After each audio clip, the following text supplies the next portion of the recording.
Bom dia! Hoje nós iremos estar falando um pouquinho sobre o tratamento farmacológico na insuficiência cardíaca, tendo como orientadora a professora doutora Andressa Garcia Nicole, e sobre a disciplina de cuidados de enfermagem ao adulto no serviço de saúde, CEA, e os discentes são a Alana, a Heloísa, a Lourdes, a Melissa, o Paulo Henrique Luiz Júnior e eu, Paulo Henrique Cortelete. Agora eu vou estar falando um pouquinho sobre os fármacos inibidores da enzima conversora de angiotensina, como o captopril, o enalapril e o lisinopril. Eles são indicados para aqueles pacientes que possuem a pressão arterial elevada, ou seja, para diminuir essa PA, principalmente porque seus efeitos adversos eles são baixos e os pacientes asmáticos eles podem estar fazendo uso dessa medicação. O mecanismo de ação, o próprio nome já diz, são os fármacos inibidores da enzima conversora de angiotensina. Então, ou seja, vai inibir a conversão de angiotensina 1 em angiotensina 2, que é um potente vasoconstritor. Agora eu vou estar falando sobre os cuidados na administração e educação do paciente. Eles não são indicados para mulheres grávidas, porque pode ocasionar, através da amamentação, a hiperplasia da calota craniana desse feto.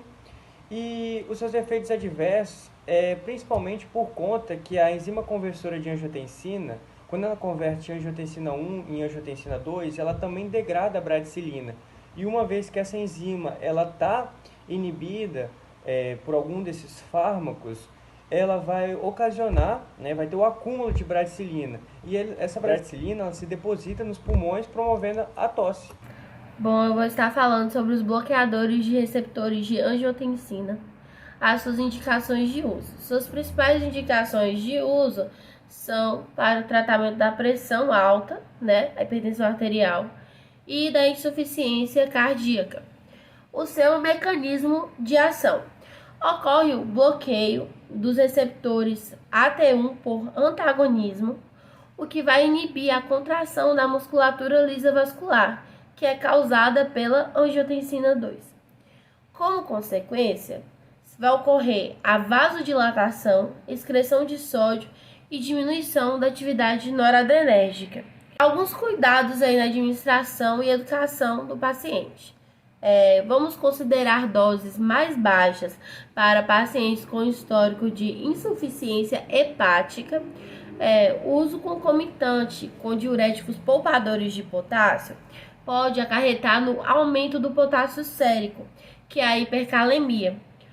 E em pacientes com insuficiência cardíaca pode ocorrer o aumento da creatinina sérica. Alguns efeitos adversos que temos aí tontura, pode afetar a função renal, pode aumentar os níveis de potássio sérico, como eu já tinha falado anteriormente, que é a hipercalemia, as cefaleias, a astenia, que é fraqueza muscular, e dores musculares. E alguns fármacos dessa classe aí, os mais famosos são losartana, valsartana, hidralazina, que são os mais famosos, mas tem outros fármacos nessa classe. Olá, eu sou o Paulo Henrique Luiz Júnior e eu vou falar um pouco sobre o Caverdilol. Ele é um medicamento, então, que ele é recomendado para o tratamento de insuficiência cardíaca leve ou moderada, de origem isquêmica ou miocárdica. Ele também está associado com digitálicos, diuréticos e inibidores da enzima conversora de angiotensina, que é o ECA. Como mecanismo de ação, então, ele é um bloqueador não seletivo dos receptores alfa-1, beta-1 e beta-2 adrenérgicos. Por conta do bloqueio dos receptores alfa-1 adrenérgico, então, são produzidos vasodilatação periférica, ocorre a redução da resistência vascular periférica e hipotensão arterial, e devido à sua atividade beta-bloqueadora, a pressão arterial ela vai diminuir por conta da diminuição do débito cardíaco e ocorre a inibição da liberação da renina pelos rins.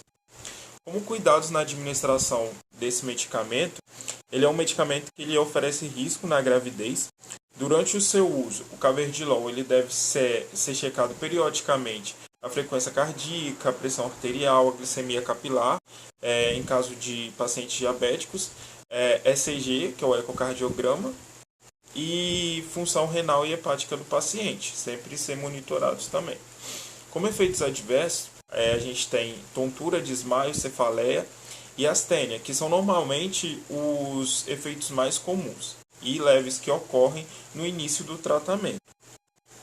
Pacientes com insuficiência cardíaca congestiva, ele pode ocorrer piora clínica ou retenção hídrica durante o uso do carvedilol.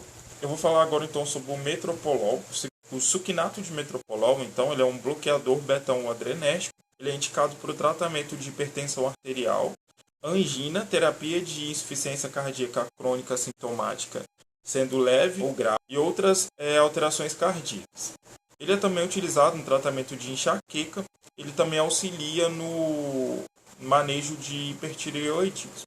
O mecanismo de ação, então, ele é um antagonismo competitivo de catecolamina nos receptores adrenérgicos, periféricos e cardíacos, resultando em uma diminuição do débito cardíaco, e ocorrendo também a redução do efluxo simpático e supressão da atividade renina. Os cuidados que a gente tem que ter na administração desse medicamento com o paciente, ele pode ser utilizado com ou sem alimentos, dependendo da sua formulação. Pode interagir com outros medicamentos, incluindo antidepressivos, anti-inflamatórios,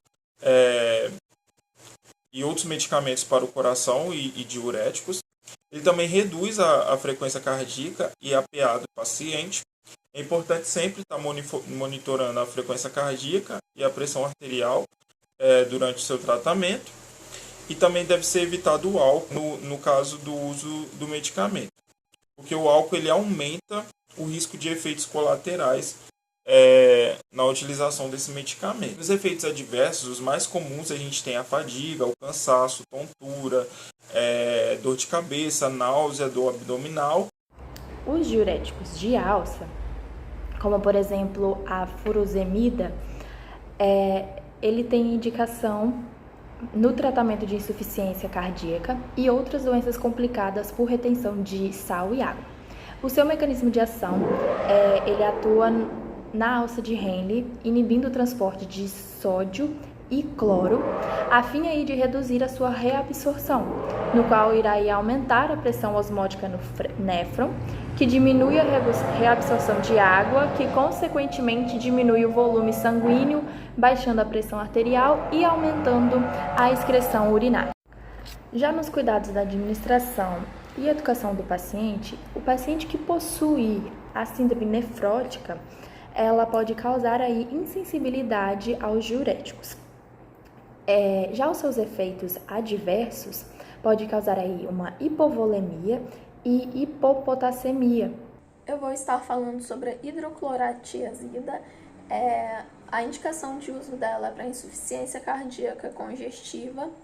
O mecanismo de ação dela não é totalmente conhecido, porém sabe-se que as tiazidas elas vão afetar o mecanismo tubular renal da absorção eletrolítica, vão aumentar a excreção de íons de sódio e cloreto. Assim, eles vão privar o excesso de água. Vai ocorrer a perda do potássio, a excreção aumentada de magnésio e, consequentemente, a excreção diminuída de ácido úrico.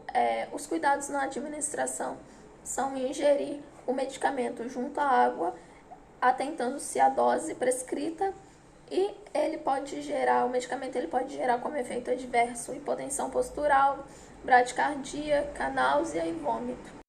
Os antagonistas de aldosterona, como por exemplo o fármaco espironolactona, ele é indicado aí no tratamento da hipertensão grave, e o seu mecanismo de ação ele vai inibir de forma competitiva a ligação da aldosterona no seu receptor, assim inibindo a retenção de sódio e a secreção de potássio. Alguns cuidados na administração e educação do paciente quando está utilizando a espironolactona.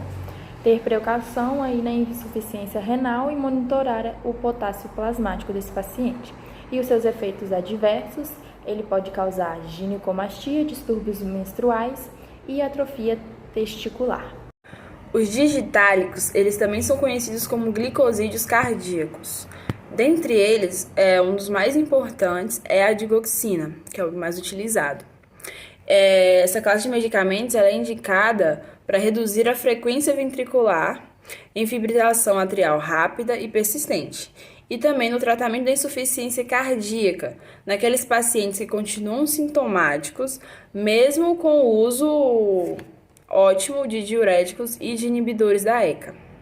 No mecanismo de ação, o mecanismo pelo qual eles aumentam a força de contração do coração é a inibição da bomba de sódio e potássio, que vai ser feita nos miócitos cardíacos. Vai causar o aumento da concentração de sódio e, secundariamente, também o aumento da concentração de cálcio. Nos cuidados da administração, a digoxina é administrada por via oral e, somente em situações de emergência, ela pode ser utilizada por via intravenosa. E a gente deve sempre se atentar à dosagem, pelo fato da faixa terapêutica ela ser bem estreita. A dose terapêutica ela é muito próxima da dose tóxica. É uma faixa ali de 1 a 2,6 nanomol por litro. E nos efeitos adversos, a gente tem os efeitos extracardíacos, como náuseas, vômitos, diarreia e confusão.